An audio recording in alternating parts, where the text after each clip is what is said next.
Ladies and gentlemen, it is with great pleasure that I welcome to Cyprus the President of the European Parliament, my dearest Roberta, with whom we had a very productive exchanges on issues of mutual interest. But allow me, before expressing or continuing with my press statement, to express our deep sorrow for the passing of the Queen Elizabeth. We are a member of the Commonwealth, we have excellent relations with Britain, and we are sharing the hard feelings of the royal family and the British people. As I was saying, I might have said it again, dear President, but I firmly believe that in you we have a leader who, in coordination with the European Council, can help steer Europe out of the multiple crises which we collectively face. Dear President, today you are visiting the last divided capital of Europe. I cannot stress enough how much Cyprus continues to rely upon the support of the European Union and the European Parliament in our efforts to reunify our country and end the unacceptable status quo. To this end, ladies and gentlemen, I had the opportunity to brief President Metsola on the current state of play of the Cyprus problem. Regrettably, we are still in stalemate, given both the rejection by the Turkish side for the appointment of an envoy by the United Nations and the insistence of a two-state solution, a position which has time and again been dismissed by the United Nations and the EU as it deviates from the established basis of reaching a settlement that would reunify Cyprus as a bizonal, bicommunal federation and set out in the relevant UN Security Council resolutions, and always in the line the principles and values of the European Union. Nonetheless, I assured President Metsola that our side will continue to tirelessly work and assume initiatives to provide a way out of the current impasse. In this framework, I outlined my proposal for the adoption of bold confidence-building measures, which on the one hand address the important concerns of the Turkish Cypriot community, and on the other hand, the potential to be game changer in pursuit of a comprehensive settlement. As I have already stressed to President Metsola, it goes without saying that in order to have conditions for the resumption of the negotiations, Turkey should terminate its unilateral actions in violation of international law, which have been strongly condemned by the EU, either on the ground or in the sea, in violation of our sovereign rights within the exclusive economic zone. And when I was talking about on the ground, I mean the violations of the Famagusta status according to the very specific resolutions of the United Nations. Ladies and gentlemen, another issue we discussed was, of course, migration.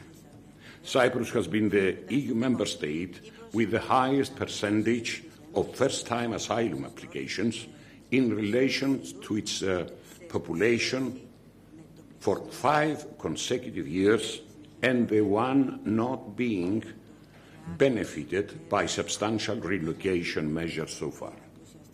At the same time, as I have informed my dear Roberta, the growing percentage of migrants compared to the local population causes serious concerns, since the proportion of applicants and beneficiaries of international protection in Cyprus corresponds to over 5% of the country's population. And as I have also told to President Metsola, this instrumentalization of migration which is guided, unfortunately, by Turkey and its non-compliance with the 2016 declaration, constitutes a conscious effort to destabilize Cyprus and, consequently, the European Union. Therefore, we are of the strong view that the EU should develop a toolbox for the swift and effective response in order to enhance Member States' resilience to this hybrid threat. Dear friends, energy could not have been left out of our consultations today, and naturally, there is two aspects of it, both related to the implications of the ongoing war in Ukraine. The first has to do with the spike in energy prices. As I have conveyed to President Metsola, we fully support the REPowerEU initiative as well as the external energy strategy, since it is expected to strengthen the energy autonomy of the EU, help to deal with electricity prices, and also impetus to the energy transition. Of course, as I have conveyed to President Metsola, Member State specificities need to be taken into account and are an important factor in our case due to our isolated energy system. I'm coming now to the second aspect, which is about the need to push for Europe's energy independence in this rapidly changing geopolitical environment. In this respect, I elaborated to President Metsola our strong belief that the Eastern Mediterranean can play a significant role in addressing the current energy crisis upholding in Europe by providing a reliable alternative energy corridor, and to this end, Cyprus stands ready to make its own relevant contribution.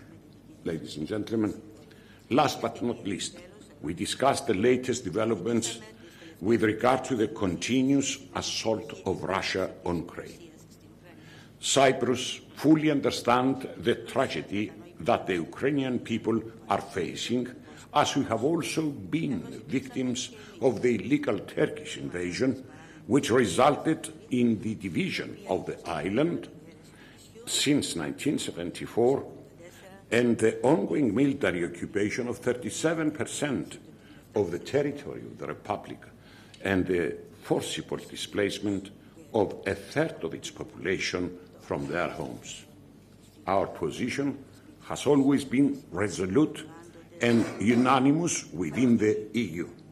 The sovereignty, territorial integrity, and inviolability of borders of all states, including, of course, Ukraine and Cyprus, should be respected.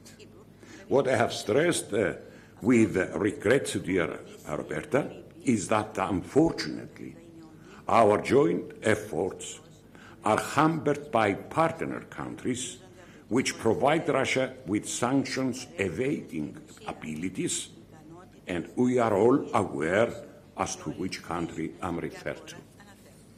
Concurrently, as I have also reiterated to President Metsola, it is our firm belief that all countries aspiring to join our European family should fully respect our fundamental values and principles.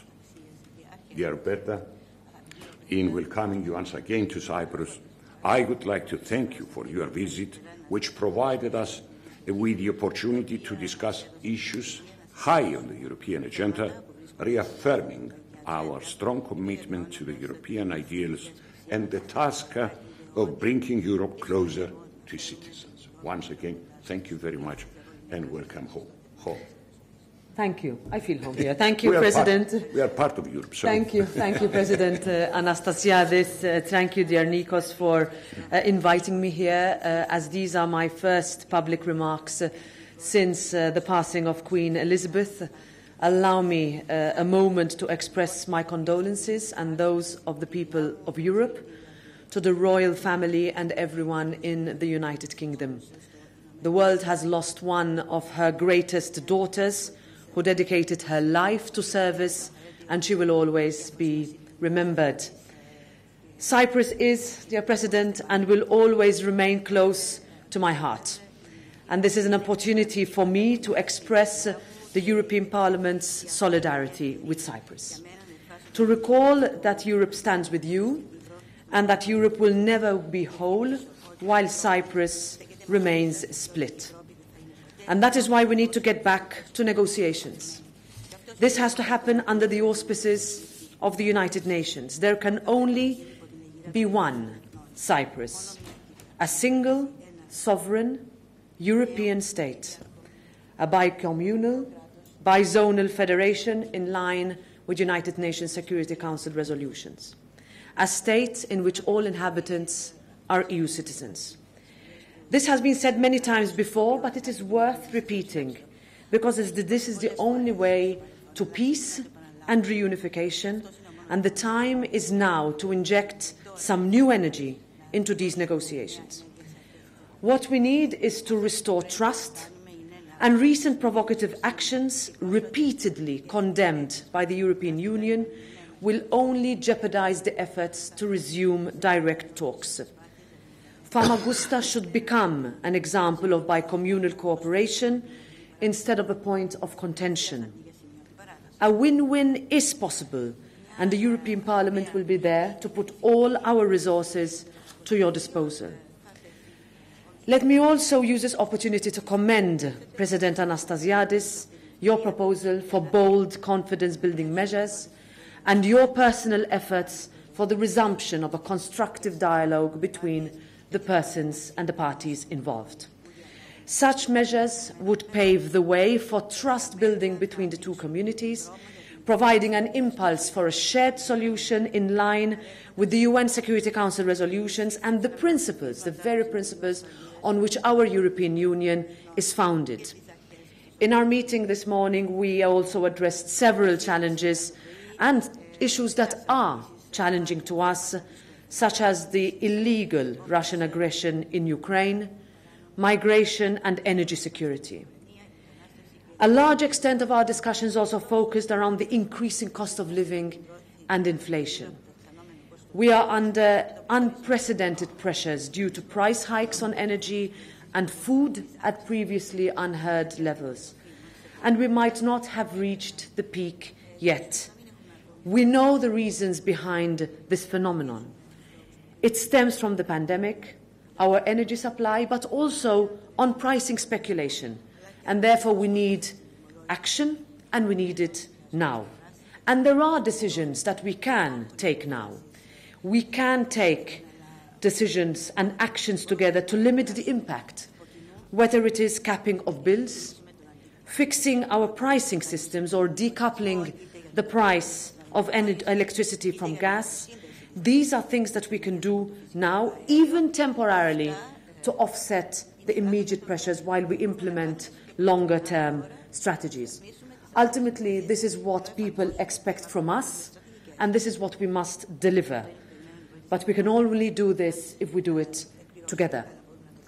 I will leave it at this, and I'm very happy to take any of your questions. Thank you. Madam President, Mr. President, with your permission, we have a couple of questions from the media. First, from Alpha TV, Mr. George Georgiadis. Good morning. Good morning. My question is for the President of the European Parliament. First of all, welcome to Cyprus.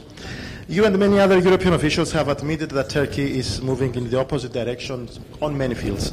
And with regard to the Cyprus issue, where Turkey, apart from insisting on a two-state solution, continues the violation of resolutions in Famagusta, and with regard to the Eastern Mediterranean, insisting on playing a threatening role against Greece and Cyprus, but also not respecting the sanctions against Russia in the invasion in Ukraine. However, we do not see any sanctions from Europe against Turkey under any circumstances. My question is, I dare to say, obvious. When will we finally see tough measures from Europe against Turkey? Thank you. Thank you very much. Thank you for your welcome. With regards to the sanctions, we have been extremely clear that all countries, especially those countries who have been aspiring to come closer to the European Union not only need to stand by the sanctions adopted against Russia in the context of the illegal invasion of Ukraine, but also enforce them and not allow for their abuse, not allow for any loopholes that can cause a disruption to the effectiveness of those sanctions. And this goes directly to part of the question that you asked me.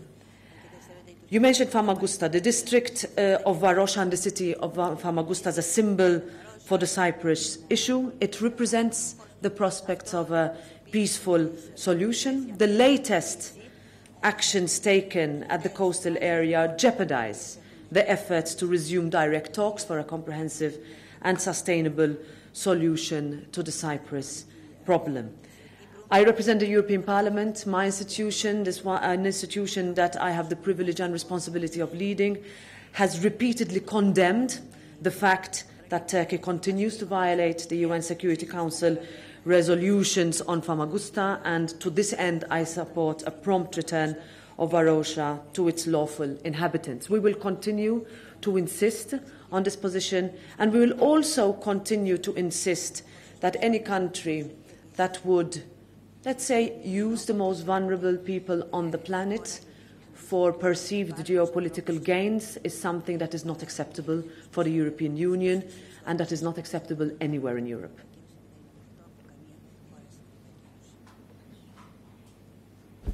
The second and final question is from Omega TV, Mr. Andreas Pafidis. Good morning. Good morning. We recently had the discovery of a new natural gas field in the Cyprus exclusive economic zone.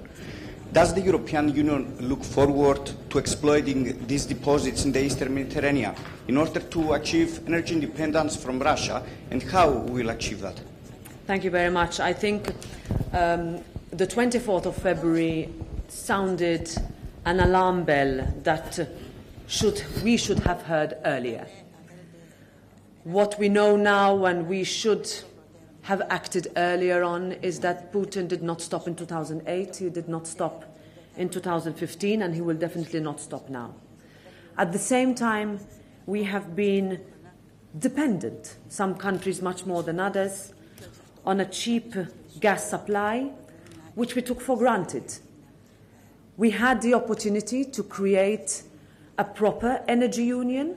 We had the opportunity to make EU member states more interdependent. We had the opportunity to identify ways to become energy independent by depending on our friends rather than on our foes.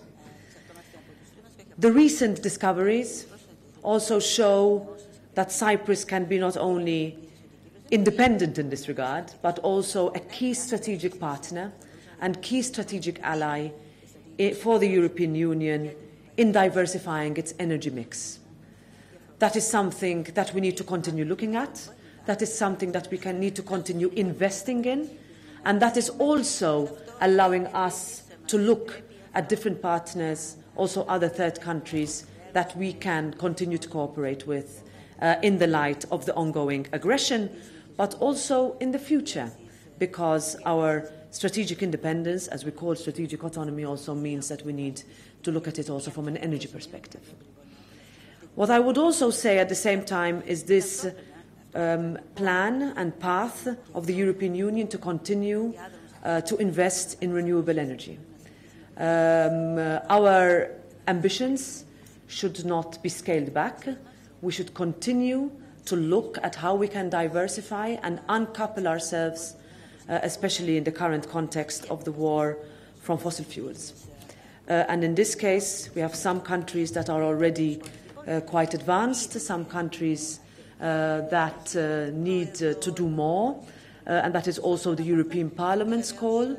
And in this regard, we as a European Parliament are calling for also a more effective negotiation of our legislation on renewable energy, on the competitive advantage that we could have economically in our member states in order to invest and not lose that advantage with regards to other countries.